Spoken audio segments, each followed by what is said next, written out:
বাংলাদেশের অন্যতম বৃহৎ শ্রমবাজার মালয়েশিয়া। যদিও প্রায় ১.৫ বছর ধরে এই শ্রমবাজারে চলছে অস্থিরতা।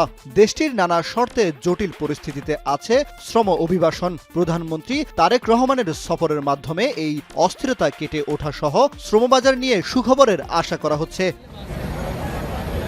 প্রবাসী আয়ের অন্যতম এই দেশটিতে নির্মাণ, উৎপাদন, কৃষি, প্লান্টেশন ও সেবা খাতে নিয়মিত অনিয়মিত মিলে প্রায় ১২ লাখের মতো বাংলাদেশি কাজ করছেন। গেল মে মাসে $৩০ কোটি বেশি রেমিটেন্সও পাঠিয়েছেন তারা। নতুন কর্মী গেলে প্রবাসী আয়ের প্রবাহ আরও বাড়তে পারে। তাই সরকার প্রধানের সফরের মধ্য দিয়ে শ্রম অভিবাসন জটিলতার নিরসন চান শ্রমিক রপ্তানিকারক প্রতিষ্ঠানগুলো। অভিবাসন ব্যয় নিয়ন্ত্রণেরও পরামর্শ দিচ্ছেন তারা। মালয়েশিয়ান এমপ্লয়াররা বসে আছে কখন বাংলাদেশি কর্মীরা এখানে নিয়ে আসবে, তাদের কর্মীর চাহিদা আছে। বর্তমান প্রেক্ষাপটে আমরা কিন্তু সেটা আশাবাদী এবং আমরা আশা করি যে মালয়েশিয়ার মার্কেটটা খোলুক। আমরা এখন এমন কোনো ইন্টিগ্রেটেড সিস্টেম আমরা এখনো ডেভেলপ করতে পারিনি। যারা প্রান্তিক জনগোষ্ঠী তাদের মধ্যে একটা যতক্ষণ পর্যন্ত আমরা কানেক্টিভিটি বাড়াতে না পারবো ততক্ষণ পর্যন্ত এই কস্টগুলো বাড়তে থাকবে।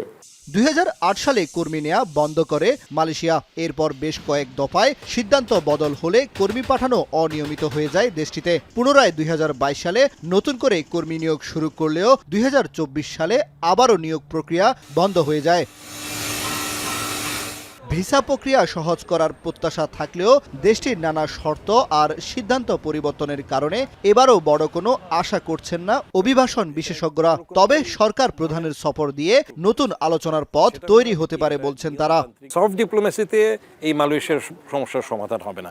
কাজে আমাদের যে আকাঙ্ক্ষা অন্তত এই ভিজিট থেকে পূর্ণ হবে না, কিন্তু এটাকে সামনের দিকে এগিয়ে নিয়ে যাওয়ার হয়তো দু একটা পথ খুলতে পারে। বিশ্বকাপ দেখুন বায়োস্কোপ প্লাসে, সব নেটওয়ার্কে, সব ডিভাইসে। দেশটির শ্রমবাজার বহু বছর ধরে সিন্ডিকেটের হাতে বন্দী। তাই শ্রমিক পাঠানোর ক্ষেত্রে আগেই সরকারকে রিক্রুটিং এজেন্সির শ্রেণীবিন্যাস নির্ধারণ করার পরামর্শ এই অভিবাসন বিশেষজ্ঞের। একটা শ্রেণীবিন্যাস নিশ্চিত করার জন্য রিক্রুটিং এজেন্সিদের একটা বিধি কিন্তু তৈরি আছে, কিন্তু সেটা এখানে প্রভাবশালী রিক্রুটিং এজেন্সিরা এটা কয়েক বছর ধরে এটাকে থামিয়ে রেখেছে বা এটাকে বাস্তবায়ন করতে দেয়নি। এটাকে যদি একটু ফোর্সফুলি বাস্তবায়ন বাংলাদেশ সরকার করতে পারে, বাংলাদেশ সরকারই নির্বাচন করতে পারে যে এরা এ ক্যাটাগরির বা এরা বি ক্যাটাগরির এবং এদের মধ্যে থেকে কারা মালয়েশিয়ার জন্য কাজ করতে পারে। এদিকে প্রধানমন্ত্রীর কুয়ালালামপুর সফরে শ্রমবাজার খোলার পাশাপাশি অনিয়মিতদের বৈধতার সুযোগ সৃষ্টির প্রত্যাশা করছেন দেশটিতে থাকা প্রবাসীরা। কামরুল হাসান, জনি, এখন, ঢাকা।